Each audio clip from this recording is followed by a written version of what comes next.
Shalom, salam sejahtera bagi Bapak Ibu, Saudara-saudara, anak-anak yang dikasihi oleh Tuhan Yesus Kristus. Berjumpa kembali bersama saya Pendeta Eka di dalam renungan firman Tuhan pada hari ini, hari Jumat 14 Oktober 2022. Sukacita dan damai sejahtera dari Tuhan Yesus kiranya menyertai hidup kita sekalian. Puji rahmat Tuhan. Sampai pada pembacaan firman Tuhan hari ini, yakni kitab Yesaya pasal yang ke-42. Kiranya firman Tuhan memberkati kita sekalian. Mari sebelum kita akan bersama-sama merenungkan bagian firman Tuhan hari ini, kita akan berdoa. Tuhan Allah Bapa di surga yang kami puja sembah di dalam nama Tuhan Yesus, kami sungguh bersyukur atas kasih setia Tuhan yang nyata dalam hidup kami sampai pada hari ini. Kami mau terus dekat dengan Tuhan, karena dekat dengan Tuhan kami boleh mendapatkan kekuatan, kami boleh mendapatkan penghiburan, kami berikan semangat untuk menjalani kehidupan. Karena itu ya Tuhan, kami mau terus belajar firman Tuhan, mencari apa yang Tuhan ingin kami lakukan. Biarlah Tuhan mampukan untuk kami dapat memahami firman Tuhan. Kau juga menolong kami untuk kami dapat menerapkan segenap firman Tuhan dalam hidup kami. Terima kasih Bapa, terpujilah namamu, demi nama Tuhan Yesus kami berdoa. Haleluya, amin. Yesaya pasal yang ke-42 ayat 1-9, demikian firman Tuhan. Lihat, itu hambaku yang kupegang, orang pilihanku yang kepadanya aku berkenan. Aku telah menaruh rohku ke atasnya, supaya ia menyatakan hukum kepada bangsa-bangsa. Ia tidak akan berteriak atau menyaringkan suara atau memperdengarkan suaranya di jalan. Bulu yang patah terkulai tidak akan diputuskannya, dan sumbu yang pudar nyalanya tidak akan dipadamkannya. Tetapi dengan setia ia akan menyatakan hukum. Ia sendiri tidak akan menjadi pudar dan tidak akan patah terkulai sampai ia menegakkan hukum di bumi. Segala pulau mengharapkan pengajarannya. Beginilah firman Allah, Tuhan yang menciptakan langit dan yang membentangkannya, yang menghamparkan bumi dengan segala yang tumbuh di atasnya, yang memberikan nafas kepada umat manusia, yang mendudukinya, dan nyawa kepada mereka yang hidup di atasnya. Aku ini, Tuhan, telah memanggil engkau untuk maksud menyelamatkan, telah memegang tanganmu. Aku telah membentuk engkau dan memberi engkau menjadi perjanjian bagi umat manusia, menjadi terang untuk bangsa-bangsa, untuk membuka mata yang buta, untuk mengeluarkan orang hukuman dari tempat tahanan, dan mengeluarkan orang-orang yang duduk dalam gelap dari rumah penjara. Aku ini Tuhan, inilah namaku. Aku tidak akan memberikan kemuliaanku kepada yang lain, atau kemasyuranku kepada patung. Nubuat-nubuat yang dahulu sekarang sudah menjadi kenyataan. Hal-hal yang baru hendak ku beritahukan. Sebelum hal-hal itu muncul, aku mengabarkannya kepadamu. Bapak Ibu, saudara-saudara yang dikasihi oleh Tuhan Yesus Kristus, biasanya perikop ini dipakai untuk menubuatkan tentang Yesus Kristus yang merupakan anak Allah yang akan datang menjadi manusia.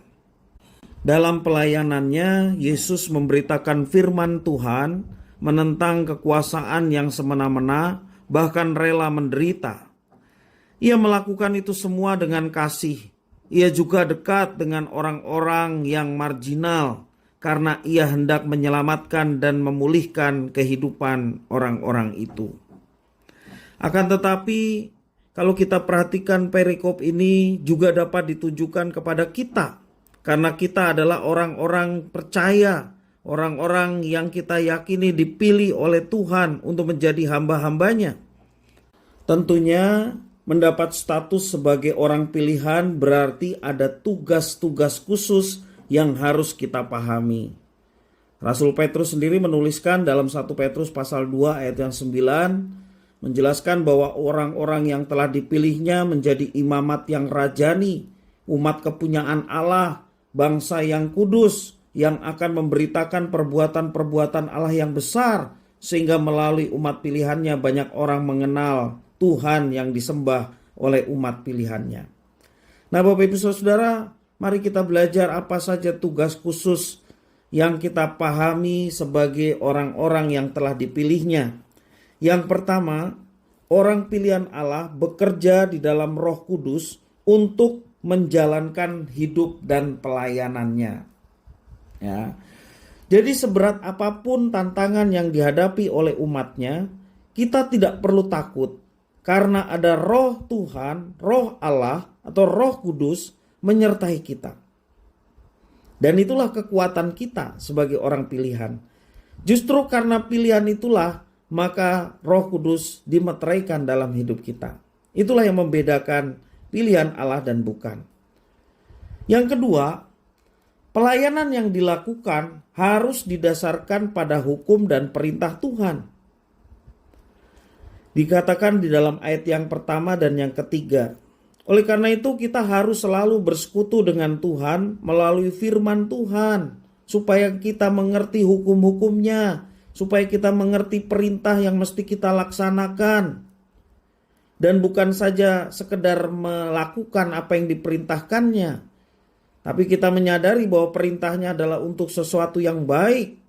Yang lebih dari semua itu adalah kita menghidupi firman itu dengan setia dalam kehidupan kita setiap hari.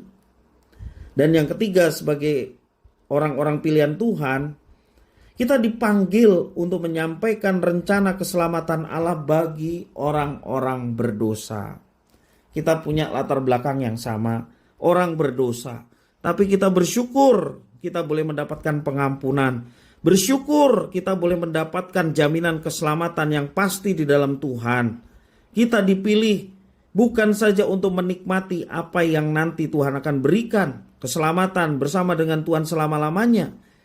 Tetapi keselamatan yang sudah dipastikan itu kita mau kerjakan dalam hidup kita. Supaya sedapat mungkin orang-orang berdosa yang kita juga masuk di dalamnya boleh mengenal Tuhan dan diselamatkan. Kita dipanggil untuk menyampaikan berita baik itu.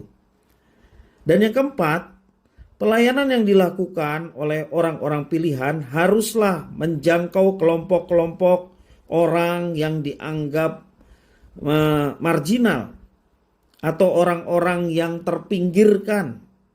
Karena mereka juga adalah orang yang dikasihi oleh Tuhan. Seperti Tuhan Yesus tunjukkan teladan bagaimana dia juga menjangkau orang-orang yang dianggap marginal atau orang-orang pinggiran. Nah Bapak Ibu Saudara, maka sebagai gereja Tuhan kita tidak boleh membeda-bedakan. Kita tidak boleh mengkotak-kotakan. Tetapi seperti yang Yesus ajarkan, Yesus turun ke bawah dan menjangkau mereka. Kita, orang-orang pilihan, diberi tugas seperti yang Yesus kerjakan. Yang kelima, pelayanan tersebut harus memberi tempat utama bagi nama Tuhan Allah. Karena mudah sekali bagi seseorang untuk terjebak mencari kemuliaan bagi dirinya sendiri. Walaupun dalam konteks pelayanan. Supaya orang memuji kita. Supaya orang mengagung-agungkan kita. Jangan sedikit pun kita mencuri kemuliaan Tuhan. Sebab tujuan utama dalam segala sesuatu, apalagi ketika kita melayani Tuhan, yang utama adalah kemuliaan nama Tuhan. Satu-satunya kemuliaan hanya bagi Tuhan. Dialah Tuhan yang maha tinggi yang layak dimuliakan. Bapak Ibu Saudara-saudara, kita sebagai orang percaya, orang yang dipilih oleh Tuhan, kita bersyukur untuk kasih Tuhan yang telah menyatakan dan menganugerahkan itu semua. Kita bersyukur atas keistimewaan yang Tuhan berikan bagi setiap orang-orang yang dipilihnya. Kita harus setia menjalankan tugas yang dipercayakan, khususnya dalam pemberitaan Injil kepada orang-orang yang ada di sekitar kita. Karena memang dunia membutuhkan keselamatan, dunia membutuhkan jamahan dan pengampunan yang disediakan Tuhan. Tidak ada pengampunan kalau tidak ada penumpahan darah. Tidak ada pengampunan kalau Yesus tidak tersalib. Tidak ada keselamatan kalau Yesus yang tersalib itu tidak bangkit dan memberikan jaminan kehidupan bagi setiap orang yang percaya kepadanya. Ini satu berita yang sukacita. Bapak Ibu Saudara-saudara yang kasih Tuhan, berita yang sukacita yang membuat kita bahagia dan semangat itu diberikan kepada kita untuk kita juga berbagi dengan sesama, sehingga mereka pun dapat turut merasakan kasih karunia Tuhan, keselamatan yang disediakan melalui Yesus Kristus. Kiranya firman Tuhan ini boleh memberkati kita sekalian. Mari kita berdoa. Terima kasih Tuhan atas firman-Mu. Mampukan kami untuk menjadi orang-orang pilihan yang bertanggung jawab atas tugas yang diberikan Tuhan atas kami.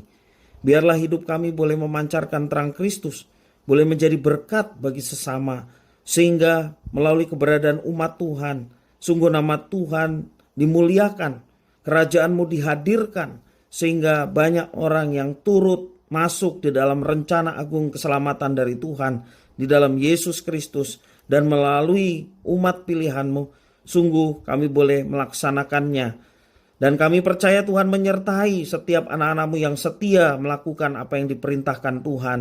Dan Tuhan akan mengubahkan banyak orang sehingga mereka boleh turut dalam keselamatan yang disediakan Tuhan yang hanya melalui Yesus Kristus. Terima kasih ya Tuhan atas firman-Mu. Jadikanlah kami menjadi pelaku-pelaku firman. Demi nama Tuhan Yesus kami berdoa. Haleluya. Amin.